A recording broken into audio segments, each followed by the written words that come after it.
India முழுவதும் உள்ள குடும்ப தலைவிகளுக்கு மாதந்தோறும் 1000 ரூபாய் மகளிர் உரிமை தொகை வழங்கப்படும்.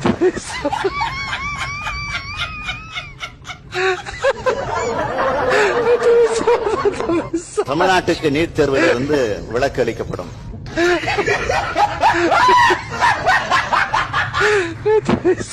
உச்சநீதிமன்றத்தோட கிளை சென்னையில் அமைக்கப்படும்.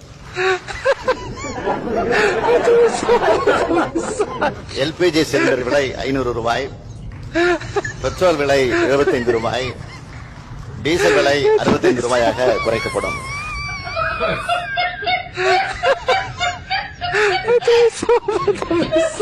தமிழ்நாட்டு மக்கள் அனைவருக்கு நான் மீண்டும் மீண்டும் சொல்ல விரும்புவது, திமுக பொறுத்த வரைக்கும் சொன்னதை செய்வோம், செய்வதைத்தான் சொல்வோம்.